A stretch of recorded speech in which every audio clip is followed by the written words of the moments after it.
Assalamualaikum warahmatullahi wabarakatuh. Oke, kita lanjutkan saja ceritanya. Tapi seperti biasa, yang belum bantu tekan tombol like, bantu dulu Mimin untuk tekan tombol like-nya. Yes. Bab 3049 sampai bab 3050. Saat itulah Zhou Yutong memberitahu Ye Chong dan Dong Feng apa yang baru saja terjadi di tenda Long Zaiye. Setelah mendengar ini, Ye Chong mencibir dan berkata, "Kedua orang bodoh ini ingin meracuni kita, mereka akan terkejut besok." Ternyata semua ini adalah tipuan Ye Chong. Zhou Daxian memberitahu Ye Chong bahwa jika dia ingin mendapatkan undangan dari Long Zaiye, dia harus menggunakan perangkap madu. Jelas sekali, Long Zaiye telah lama ngiler karena Zhou Yutong. Oleh karena itu, Zhou Yutong menjadi kandidat terbaik. Saat semua orang mencari gunung panjang umur, Ye Chong, Dong Feng dan Zhou Yutong menampilkan pertunjukan yang bagus. Ye Chong sengaja berbicara dan tertawa dengan Dong Feng dan mengabaikan Zhou Yutong. Zhou Yutong, sebaliknya, berpura-pura menjadi gadis kecil yang pemarah dan cemburu. Hal ini menciptakan ilusi bagi Long Zaiye, yang mengira dia memiliki kesempatan dan berbicara buruk tentang Ye Chong kepada Zhou Yutong beberapa kali. Long Zaiye masih berpuas diri, berpikir bahwa triknya telah berhasil dan menimbulkan perpecahan antara Ye Chong dan Zhou Yutong. Kemudian, setelah Guru Hu menunjukkan kemampuannya, Ye Chong melihat keterampilan boneka Guru Hu. Untuk berjaga-jaga, Ye Chong diam-diam memberi Zhou Yutong jimat giok untuk disimpan bersamanya setiap saat. Oleh karena itu, ketika Guru Hu kemudian menggunakan teknik boneka, Zhou Yutong tidak terpengaruh sama sekali karena perlindungan jimat giok. Sebaliknya, Long Zaiye kehilangan undangannya ke pengadilan surgawi timur dengan sia-sia, dan dia bahkan tidak menyadarinya. Dia pikir dia bisa mengendalikan Zhou Yutong. Sekarang, Ye Chong telah menerima undangan dari pengadilan surgawi timur, dan dia tidak tahu tentang musim semi kehidupan kekal. Semuanya sudah selesai dan saatnya untuk pergi. Malam itu, suasananya sepi. Long Zaiye sedang berbaring di tempat tidur di tenda, merasa sangat baik. Kasur besar Simon sangat empuk, tetapi telah dilipat menjadi terlalu banyak lipatan karena kekerasan dan tidak senyaman kasur aslinya. Nyatanya, Long Zaiye awalnya terpikir untuk membawa kasur datar Simons. Tapi itu terlalu merepotkan, jadi saya harus melipat Simons agar lebih mudah dibawa. Dia membawa berbagai barang ketika dia keluar, tetapi dia sangat menderita karena Guru Hu dan yang lainnya. Pada saat ini, Long Zaiye berbaring di sana bersenang-senang, memikirkan apa yang akan terjadi besok. Ketika dia bangun besok pagi, dia akan menemukan bahwa Ye Chong telah diracuni sampai mati. Ye Chong ini dikenal sebagai Raja Pedang, dan dia juga memiliki banyak harta karun. Jika saatnya tiba, harta karun ini akan menjadi miliknya. Dan yang bernama Dong Feng juga akan lumpuh. Long Zaiye tidak peduli dengan Dong Feng, veteran saluran pertama ini, yang mengandalkan dirinya sebagai anggota saluran pertama, tidak akan memperlihatkan wajahnya apapun, dan akan membiarkan Tuan Hu mempermalukan wanita ini ketika saatnya tiba. Long Zaiye masih mengetahui sesuatu tentang sejauh mana kelainan Guru Hu. Tuan Hu pasti akan membuat hidup Dong Feng lebih buruk daripada kematian. Memikirkan hal ini, Long Zaiye masih sedikit bersemangat. Dia ingin mempelajari dua jurus yang akan membuat hidup Zhou Yutong lebih buruk daripada kematian. Adapun Zhou Yutong, dia bisa menikmatinya secara terang-terangan besok. Zhou Yutong membunuh Ye Chong dan Dong Feng dengan tangannya sendiri. bahkan jika dia sadar saat itu, dia pasti akan pingsan. Seorang gadis pasti sedang panik saat itu, dan semuanya akan dipatuhi sendiri. Ketika saatnya tiba, tidakkah Anda bersedia menjadi mainan Anda sendiri? Long Zaiye berpikir dengan penuh semangat. Tentu saja, ada juga sumber keabadian. Ketika Ye Chong meninggal, dia akan memiliki kesempatan untuk mempelajarinya dengan cermat, dan mungkin dia bisa mendapatkan keabadian. Saya harus mengatakan bahwa kali ini saya datang ke sini, saya mendapatkan banyak hal. Namun, semua ini harus dikaitkan dengan kecerdasannya sendiri dalam menyusun serangkaian rencana seperti itu. Long Zaiye begitu berpuas diri hingga dia hampir mulai mengagumi dirinya sendiri. Semakin dia memikirkannya, dia menjadi semakin bersemangat, berharap matahari besok akan terbit sekarang. Meskipun dia sangat bersemangat, dia sangat lega dengan Zhou Yutong. Karena dia percaya sepenuhnya pada keterampilan boneka Guru Hu, tidak ada yang salah.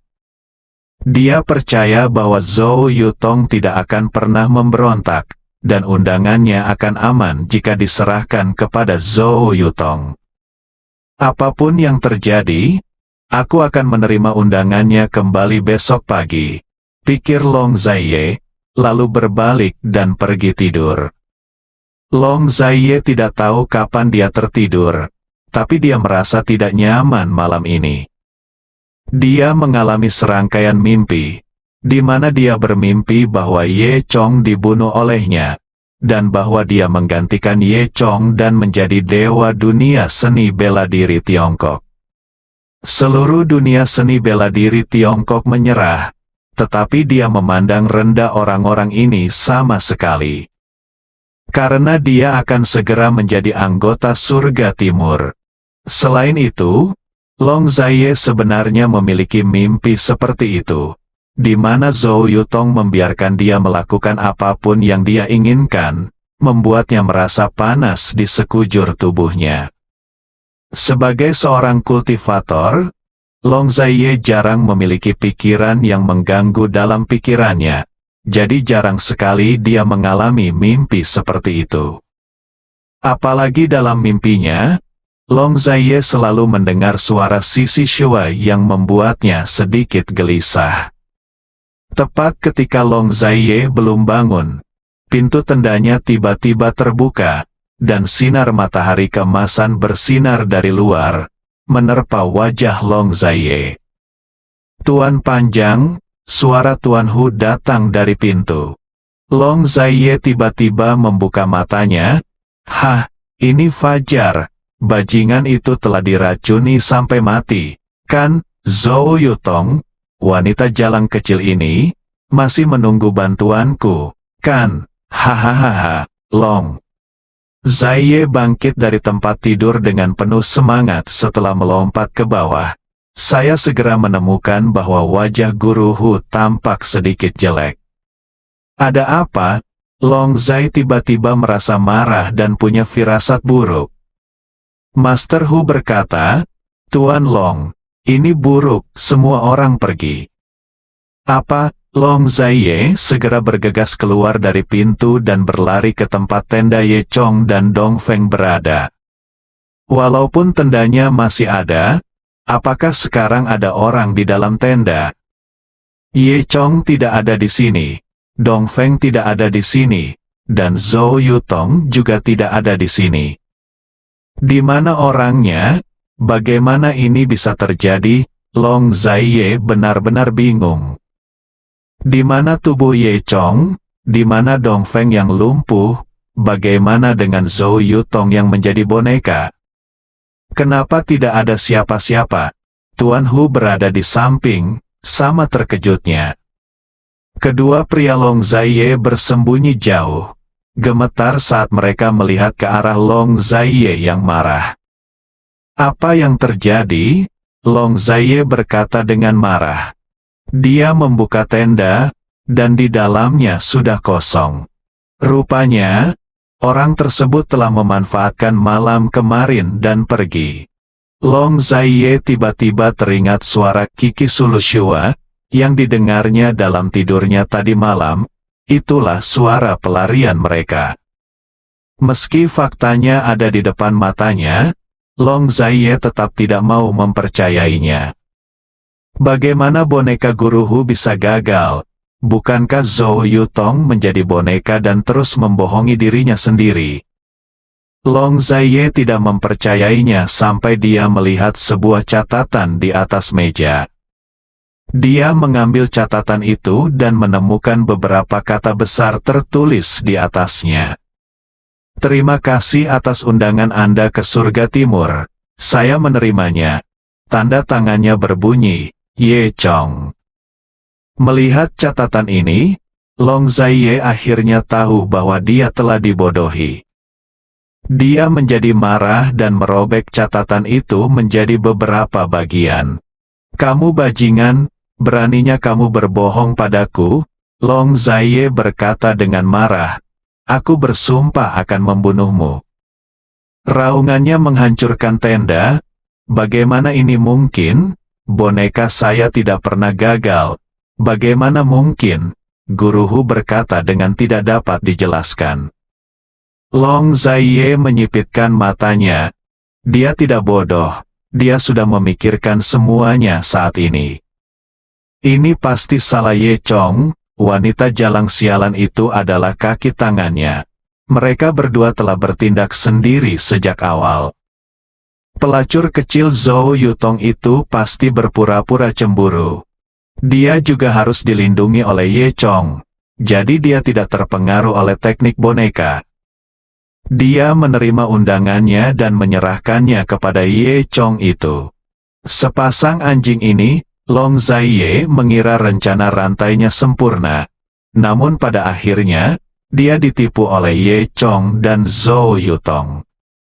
Ketika dia berpikir bahwa dia dibodohi oleh Ye Chong seperti orang bodoh, Long Zaiye sangat marah. Terlebih lagi, undangan dari surga timur yang dia anggap sebagai nyawanya telah dicuri oleh Ye Chong. Naga itu secara alami menolak menyerah di alam liar. Memikirkan hal ini, Long Zaiye meraung, dan bola cahaya putih tiba-tiba keluar dari tubuhnya. Lalu dia menerobos tenda dan melompat ke udara setinggi lebih dari 30 meter. Lokasi mereka kebetulan berada di puncak gunung. Long Zaiye terbang hingga ketinggian puluhan meter dan melihat ke bawah. Seluruh gunung umur panjang berada dalam pandangannya. Mata naga itu melebar di alam liar, mencarinya dengan hati-hati seperti elang yang menatap mangsanya. Dia bahkan tidak melepaskan rumput atau pohon apapun di gunung panjang umur. Budidaya Long Zaiye sangat tinggi, dan penglihatannya tidak lebih lemah dari elang sungguhan. Tapi setelah mencari-cari beberapa kali, dia tidak menemukan jejak Ye Chong dan yang lainnya. Long Zaiye sangat marah dan melepaskan kekuatannya dengan putus asa, naik lebih jauh hingga dia terbang ke ketinggian lebih dari 100 meter, dengan seluruh pulau di laut terlihat. Akhirnya di pulau terluar, Long Zaiye menemukan beberapa petunjuk. Tanpa ragu-ragu, Long Zaiye segera meledak dengan energi yang kuat, berubah menjadi cahaya putih, dan mengejar ke arah jejaknya, meninggalkan ledakan sonik di udara. Bahkan sebelum Tuan Hu menyadari apa yang terjadi, Long Zaiye telah menghilang. Namun, sebelum 5 menit berlalu, Long Zaiye telah kembali, dengan ekspresi sangat marah dan cemas di wajahnya. Ternyata petunjuk itu palsu dan sengaja ditinggalkan oleh Ye Chong. Tanpa diduga, Ye Chong ini lolos dan bahkan menipunya. Faktanya, Ye Chong menggunakan kekuatan elemen luar angkasa untuk melarikan diri sejak tadi malam, dan tidak mungkin meninggalkan jejak Long Zaiye. Sekarang Long tidak dapat menemukan Ye Chong sama sekali di alam liar. Wajah Long Zaiye berubah warna menjadi hati babi, dan dia merasa tidak mau melakukannya. Yang paling penting adalah undangan kompetisi seleksi Surgawi Timur diambil oleh Ye Chong. Pengadilan Surga Timur hanya menerima undangan tetapi tidak menerima orang, dan tanpa undangan, tidak ada tempat untuk bersaing. Jika Ye Chong menerima undangannya untuk berpartisipasi dalam kompetisi, bukankah itu akan menjadi keuntungan besar baginya? Saya khawatir Long Zaiye tidak akan pernah memiliki kesempatan untuk memasuki pengadilan Surgawi Timur seumur hidupnya. Memikirkan hal ini, Long Zaiye menjadi sedikit gila. Ye Chong, kamu bajingan, keluar! Long Zaiye berteriak. Suaranya sangat keras sehingga seluruh Nusantara dapat mendengarnya dengan jelas. Burung dan hewan di pulau itu ketakutan oleh suara naga di alam liar dan melarikan diri satu demi satu. Mata Long Zaiye memerah dan dia perlahan-lahan kehilangan akal sehatnya. Keluar, teriaknya beberapa kali, namun tidak ada respon sama sekali. Kedua pria itu bersembunyi jauh saat ini, karena takut melibatkan diri mereka sendiri. Belum lagi kedua pria ini, Tuan Hu sepertinya sedikit takut pada Long Zaiye saat ini. Long Zaiye melihat sekeliling dan tidak melihat Ye Chong muncul. Di daerah sekitarnya, selain Master Hu, satu-satunya yang tersisa hanyalah mata air umur panjang yang dilindungi oleh lingkaran sihir. Long Zaiye telah kehilangan akal sehatnya. Dia kehilangan Zhou Yutong dan undangannya, dan mata air panjang umur tampaknya menjadi satu-satunya sedotan yang menyelamatkan nyawanya. Saya melihat Long Zaiye bergegas menuju ke arah mata air panjang umur. Tirai tipis dari lingkaran sihir yang menghentikan Long di alam liar muncul lagi kemarin. Kali ini, Long Zaiye mengeluarkan pedangnya dan melemparkan cahaya pedang ke layar cahaya dengan putus asa, membuat suara menderu. Dampak besar dari benturan kekuatan bahkan membuat Guru Hu mundur beberapa langkah. Dan suaranya bergema ke seluruh pulau kecil di lautan itu, bahkan lebih keras dari suara badai ombak yang menghantam bebatuan.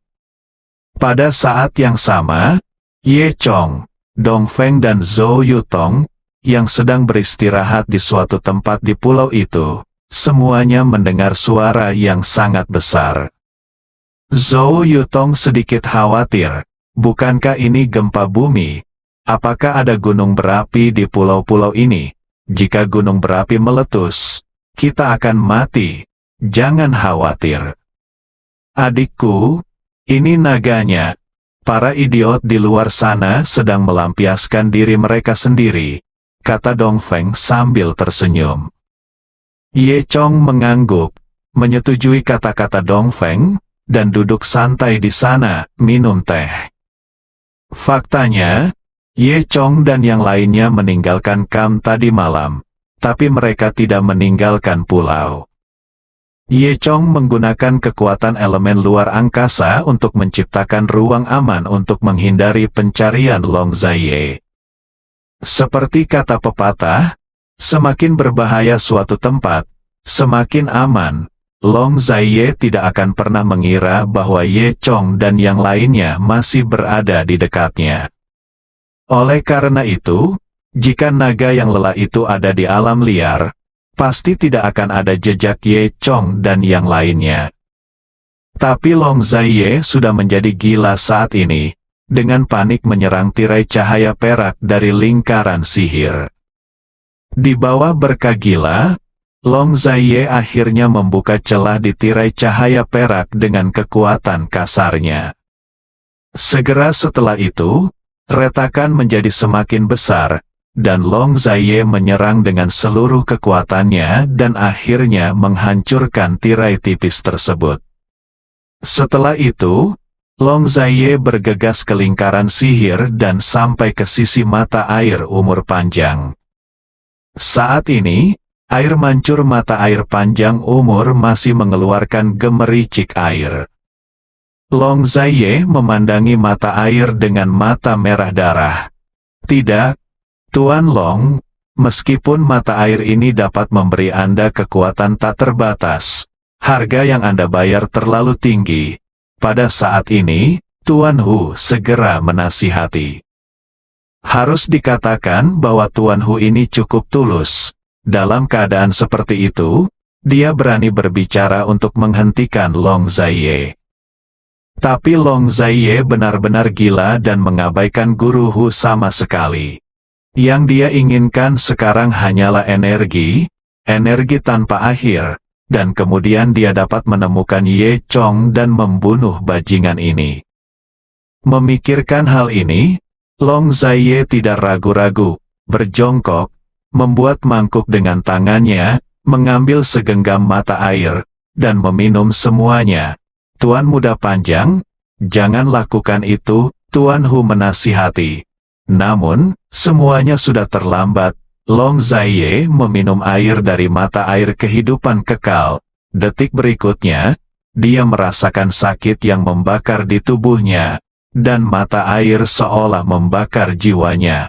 Long Zaiye berteriak lagi, bersambung.